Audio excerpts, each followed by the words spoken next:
The government cheats and steals, and finally, an administration, you may not like Trump, you may not like his style or his rhetoric, finally, an administration that puts up and says enough. 400% tariffs tomorrow morning. America is the #1 economy on earth with all the cards. We will not have that forever. It's time to squeeze Chinese heads into the wall now. Well, I'm hold not on talking a about second, tariffs Kevin. on Well, 60. I hear you, but hold on. With the 54%, if we sell a sofa for $1,000, we will have to sell it for $1,299. And if it's 104%, then that sofa will be over $2,000. I don't think they can afford it. We are the largest economy on earth by a factor of 2.5 times. What's your thoughts? We're always going to have deficits. I also want to zoom out because I do think it's worth noting that there are many in Congress as well as the business community that are questioning if the White House and specifically the president is even ready and in a position to negotiate. The Home Depot co-founder made a comment on saying something like, you know, I'm quoting here, I don't understand the goddamn formula. I believe he's been poorly advised by his advisors about this trade situation and this formula they're applying. You already see a tension between Musk and Navarro. Kevin O'Leary takes on a panel from CNN and gives them an answer that just blows their entire top. And frankly, this is the answer that we need on trade with the Chinese. Kevin O'Leary absolutely puts forth a controversial claim, but nevertheless, it is a true claim. Let's check out the video. Make sure you like and subscribe. What happens if we go into a full-scale trade war? Look, it's really ugly. This president won the election based on reducing costs, but he's enacted the largest tax increase we've seen in over 50 years. And you know who's going to pay the price? Americans shopping at Walmart, Americans shopping at Costco. We don't know the purpose of these tariffs. The only thing we do know is he's planning on taking tax revenue from Americans paying more at Walmart and Costco and putting that into tax cuts for the wealthiest Americans. It's totally gross, and it's putting us on the brink of a recession. It could cost us tons of manufacturing jobs as we get into this trade war. It's a really disturbing policy. I hope he backs off. But Kevin, he said there's a lot of deals that they're literally kissing his ass was the phrase he used, you know, very eloquently. Where are the deals? 104% tariffs on China are not enough. I'm advocating 400%. I do business in China. They don't play by the rules. They've been in the WTO for decades. They have never abided by any of the rules they agreed to when they came in for decades. They cheat, they steal IP. I can't litigate in their courts. They take product, technology, they steal it, they manufacture it, and sell it back here.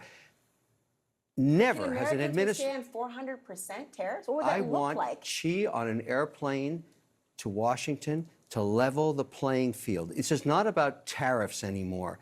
Nobody has taken on China yet, not the Europeans, no administration for decades. As someone who actually does business there, I've had enough. I speak for millions of Americans who have IP that have been stolen by the Chinese. I have nothing against the Chinese people. They brought great literacy, art, and tech to the world. The government cheats and steals, and finally, an administration, you may not like Trump, you may not like his style or his rhetoric, finally, an administration that puts up and says enough. 400% tariffs tomorrow morning. He'll tell you why. Xi can only stay the supreme leader if people are employed. If we wipe out any business there, because we are still 39% of all consumables on Earth and 25% of the world's GDP, America is the #1 economy on Earth with all the cards. We will not have that forever. It's time to squeeze Chinese heads into the wall now. Well, I'm hold not on talking a about second, tariffs Kevin. on Well, 60. I hear you, but hold on. If we're talking about people, the average consumer, not necessarily the head honchos of businesses all across the globe, can they withstand the pressure of that sort of tax on the goods? It's short-lived. There will be But what's your timeline compared to, you don't know the average American's timeline, what they can actually survive. There's people right now who can't survive 400% tomorrow morning, cheese on an airplane to Washington to cut a deal. What do you think? You know, here's the thing, though. This is the perfect example of, I understand how it would benefit you, but that's not what the American people voted for. They voted because Trump said, within 24 hours, costs will come down. Trump supporters, by the way, you're talking about, especially. Well, Trump said that and there were people in the middle who said, okay, I'm going to vote for that. He also said he'd end the wars. That's not happening. We still have supply chain issues. So I just filled up my tank yesterday. Gas prices are not down. Rent, groceries, prices are not down. And when people are looking at what's happening in the markets and they see the uncertainty and they see their 401ks, I had to listen to my mom talk about her investments on Sunday and she's nervous. I get it. On top of that, though, don't forget, tomorrow we're going to have a vote on a budget that is going to be also another series of cuts for the American people and a little bit of gamesmanship, as you were saying, so that we can sort of pay for the tax cuts for folks like Kevin. Then we've also got DOGE, and we've got the impact that the DOGE cuts and the cuts in jobs are actually having on economies around the country. So it's when you layer all that together, and I think what you saw over last weekend is people don't want to wait anymore. People are angry. I mean, we saw incredible turnout over the weekend in rallies all across the country. We're seeing it in the polls.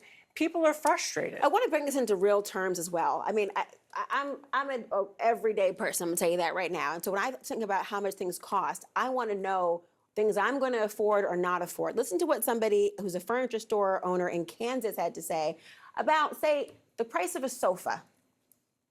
I'm with Kevin O'Leary here. It's time to squeeze the heads of China into the wall. At the end of the day, China has been taking advantage of America for a long period of time. If we remember, before the tariffs of this year were even put in play, China had a 69% tariff on American goods from the onset. And then when it came to the comparison of the tariffs that America had on China, we only had 20%. And the 20% was raised from Trump's first administration years ago. So we have been at a disparity with China for a long time. Like Kevin O'Leary said, they cheat, they steal, they don't play fair. And we need to level the playing field with them. Also, we saw another prime minister say that America can't do this by themselves. They need help in relation to this. And we have got to go to the World Economic Forum and sit down on how all countries can come against China to fix this issue on fair trade.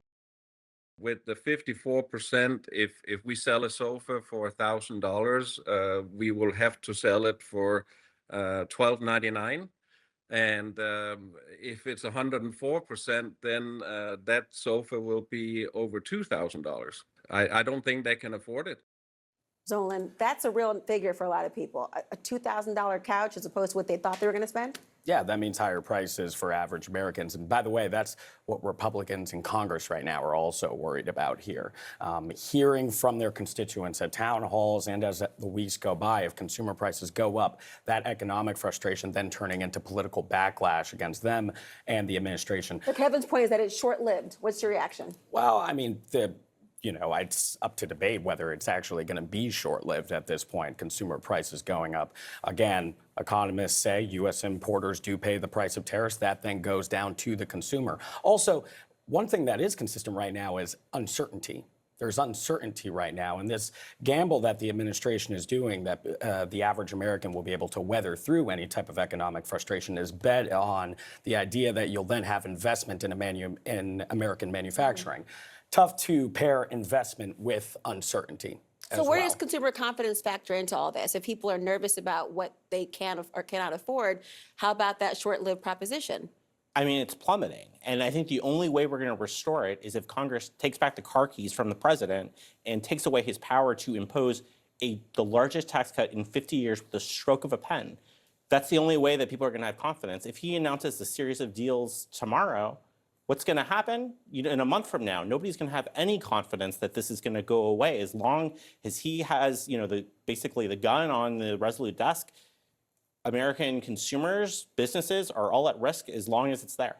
Oh, we're talking about, obviously, sofas, but how about iPhones, which many people have? There's this notion of making it in the United States. Talk to me about that, Kevin. What is the likelihood that that could actually happen? There are people who are saying, fat chance.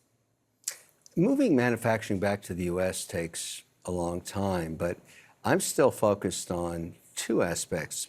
I mean, you have to differentiate the tariffs negotiated between countries, because the Eurozone just 48 hours ago said something remarkable. For the first time in decades, we're willing to go to zero on zero. That means they open up all markets to all products, all services.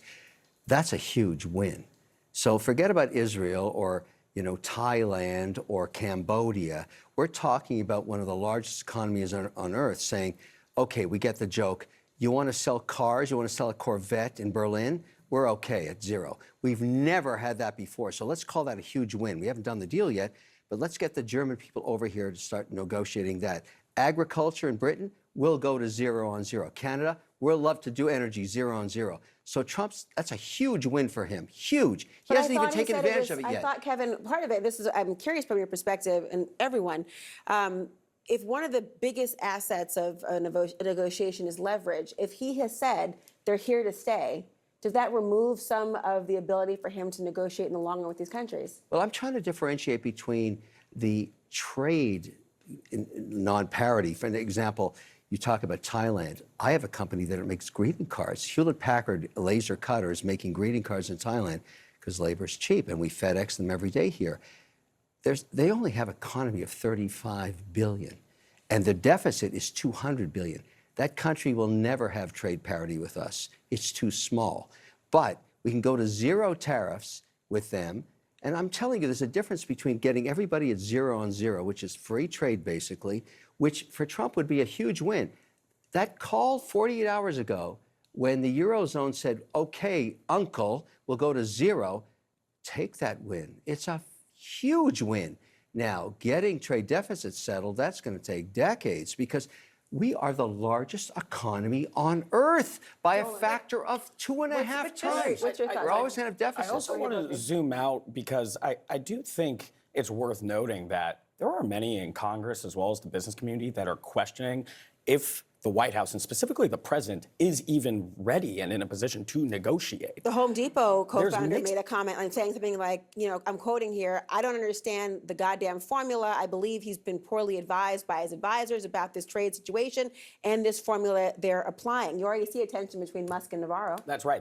And that's not it. There's been mixed messages from different aides. Some that are saying, that they do want negotiations. The White House said today that 70 governments around that have come to the White House looking to start conversations. At the same time, really, the person who matters the most is Trump and what he wants to do. And there's been plenty of comments of him digging his heels in as well. I wrote a piece weeks ago when the initial tariff threat against Mexico and Canada went out, saying that sometimes the tariffs don't seem to be a means to an end. They seem to be an end for the president as well. How do you see it? Well, but this is also the difference between running a business and running a country, right? Because the politics of this are, okay, we're going to start negotiating with 70. Start. How long is that going to take?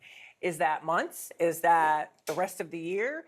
Then we're into the midterm season. And if you're a Republican member of Congress and you are hearing from your constituents who are saying, look, now we're in a recession. Now my prices are even higher than before. Why haven't you stood up to the president? Then they're going to put them in a real bind. And the one thing, the kind of pushback for Trump is, he doesn't care because he's not running again. But if he wants to keep his majorities in the House and Senate, his team at least understands you better have a plan. There better be a plan are the tariffs a means to an end, or are they the end game? And what are we going to be saying? And how will we keep our majorities if we want to keep enacting this regime? Again, this is well said by Kevin O'Leary. The fact that other countries have now said that they're going to cooperate and comply, in which we are going to be 0 on 0 tariffs with a lot of these countries, like the EU and so on and so forth. This is going to revolutionize trade in the whole entire world. And these CNN leftist Democrats do not understand. And at the end of the day, we've seen that Trump put 90 days pause on the tariffs because all countries have complied except China. And as we saw from a viral video from China, the reason why China doesn't want to comply because they're listening to the words of Mao that said, we will never fold. So China has a tremendously big ego on this particular situation. They're not using common sense. They're not being smart. And as we've seen in a lot of different videos, that in China, they have freights and freights and freights of products, billions and billions of products that are on the standstill that are going nowhere. Their economy is collapsing. I hope you enjoyed this video. Make sure you like and subscribe to the channel. See you on the next video.